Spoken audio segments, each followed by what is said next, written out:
अस्सलाम वालेकुम dear students. अब हम इस लेक्चर में अपने दूसरे पार्ट की तरफ chapter number 12 second year history Chips के दूसरे पार्ट की तरफ आते हैं। हाँ जी,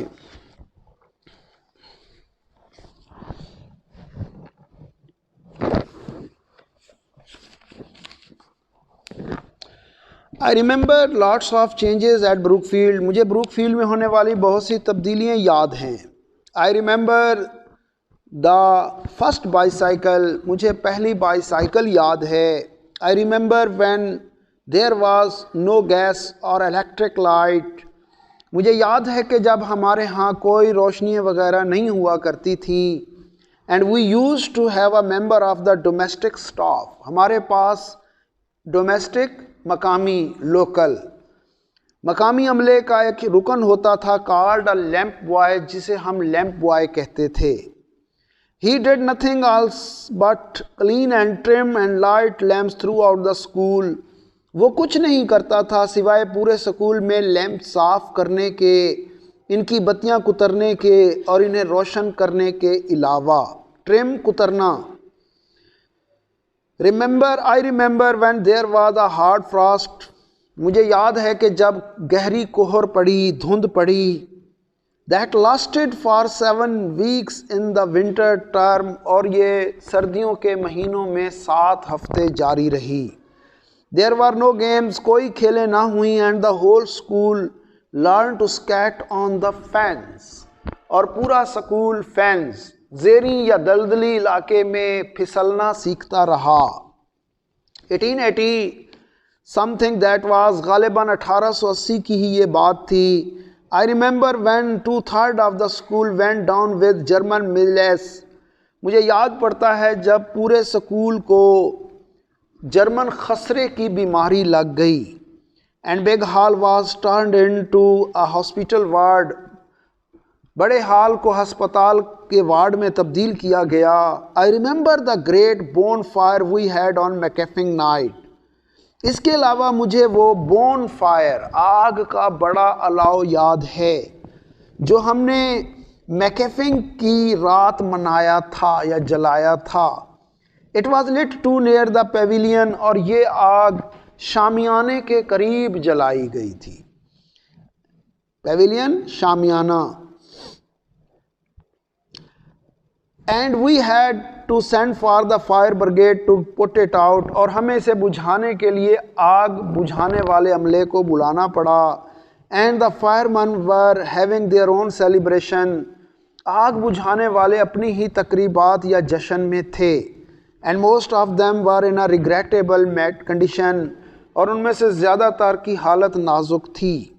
लाफ्टर, कह कहा। I remember Mrs Brool. मुझे मिसेस ब्रूल भी याद हैं। Whose photograph is still in the tuck shop, जिनकी फ़ोटो आज भी खाने पीने की चीज़ों की दुकान पर है।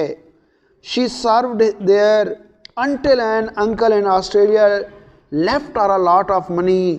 वो उस वक्त तक इधर काम करती रही यहाँ तक कि ऑस्ट्रेलिया में उसके एक चचा इसके लिए बहुत सारी दौलत छोड़कर मर गए। In fact I remember so much. मुझे इतना कुछ याद है दैट आई ऑफन थिंक, मैं अक्सर सोचता हूँ, I out to write a book, मुझे किताब लिख लेनी चाहिए। Now what should I call it, मैं उसे क्या कहूँगा। Memory of rod and line, शायद मैं उसे डंडों और लाइनों की याद का नाम दूंगा। चेयर्स एंड लाफ्टर, कह के तालियाँ। That was a good one, Chips thought one of Chips best, लोगों ने सोचा क्या खूब चिप्स का मजाक था। Well perhaps I shall write it someday, शायद मैं किसी दिन इसे लिख भी पाऊँ। बट आई डू होप, लेकिन मैं उम्मीद रखता हूँ, मैं उम्मीद करता हूँ। rather tell you about it. Really I remember, but chiefly I remember all your faces. मैं तुम्हारे चेहरे याद रखता हूँ। I never forget them, मैं इन्हें कभी नहीं भूलता हूँ। I have thousands of faces in my mind, मेरे जहन में हज़ारों चेहरे हैं। But faces of boys, और ये लड़कों के ही चेहरे हैं। If you come and see me again in years to come, हो सकता है आने वाले चंद सालों के बाद तुम मुझे मिलने आओ। I hope you all will, मुझे उम्मीद है तुम आओगे। I shall try to remember those older faces of yours, मैं तुम्हारे पुराने चेहरे याद करने की कोशिश करूँगा। बट इट्स जस्ट पॉसिबल, लेकिन मुमकिन है, I shan't be able to, कि मैं तुम्हें ना पहचान पाऊँ। And then some day you will see me somewhere, और तुम मुझे कहीं आकर मिलो। And I shan't recognize you, और मैं तुम्हें ना पहचान पाऊँ। And you would say to yourself, तो तुम कहोगे the old boy doesn't remember me, कि इस बूढ़े लड़के को मैं याद नहीं। But I do remember you as you are now, लेकिन याद रखो मैं तुम्हें तुम्हारे चेहरे ऐसे ही याद रखता हूँ जैसे अब हैं। दैट्स द पॉइंट, यही हकीकत है। In my mind you never grow up at all, मेरी सोच में तुम कभी बड़े नहीं होते। नेवर, कभी भी नहीं, तुम कभी भी मेरे जहन में बड़े नहीं होते। समटाइम्स फॉर इंस्टेंस, मिसाल के तौर पर कभी कभी, when people ask to me about our respected chairman of the governor, जब लोग हमारे मोहतरम गवर्नर के चेयरमैन की बात करते हैं, I think to myself a jolly little chap, लड़के को, मेरे जहन में फ़ौरन एक खुशबाज छोटा सा लड़का आता है, with hair that sticks up on top, जिसके बाल सीधे खड़े रहते थे। And absolutely no idea whatever about the difference between a gerund and the gerundive, और उस बच्चे को gerund और gerundive का कोई फ़र्क नहीं होता था। well I mustn't go on, मुझे मज़ीद कुछ नहीं कहना। well I mustn't go on, मुझे कुछ नहीं कहना। all night think of me, मेरे बारे में भी सोचा करो। as I shall certainly think of you, जिस तरह मैं यकीनन तुम्हारे बारे में सोचता हूँ। ये लाइंस हैं उनकी अपनी कोटेशंस की हैं। And shouting and prolong cheer, आवाज़ सुनते ही लोगों ने धड़ाधड़ तालियां बजाईं, शोर मचाया। August 1913 Chips went for a cure to Wiesbaden, Chips इलाज के लिए वाइसबेदन गया।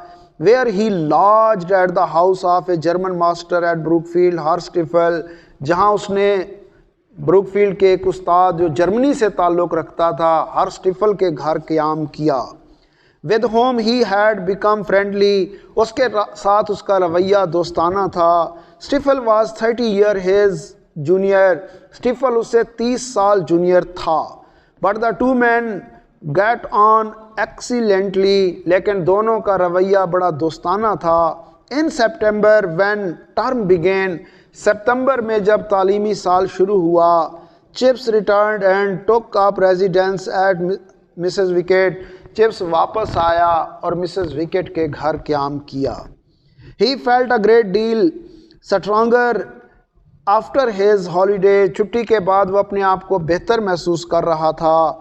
एंड ऑलमोस्ट विश्ड, उसकी ख्वाहिश थी, ही हैड नॉट रिटायर्ड, कि उसने रिटायरमेंट ना ली होती। नेवरथलेस, बहरहाल, he found plenty to do, उसके पास करने के लिए बहुत कुछ था।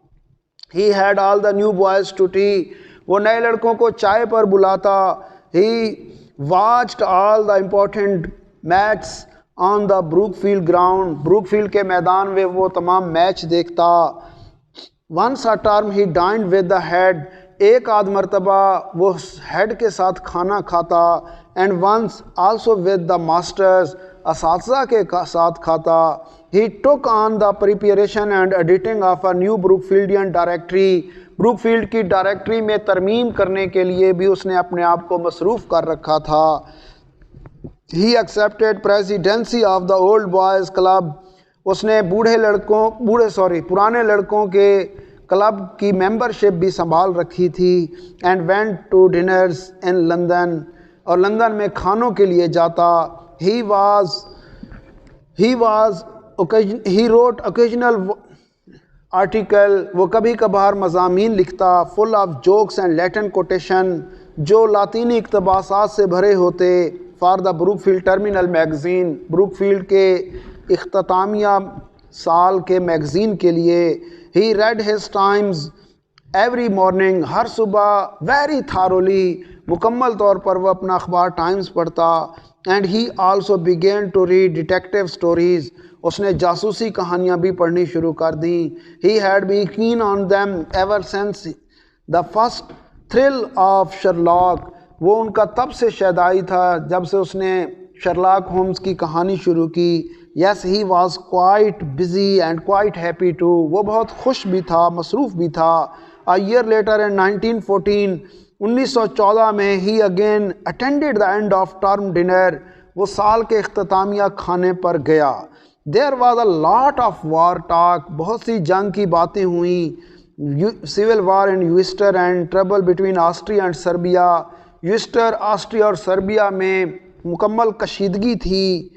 हर Staefel who was leaving Germany the next day, Herr Staefel जो अगले दिन जर्मनी जा रहा था, टोल्ड चिप्स, उसने चिप्स को बताया, he thought the Balkan business wouldn't come to anything, कि बल्कान के झगड़ों का कोई खातिर खा हल नहीं निकलेगा।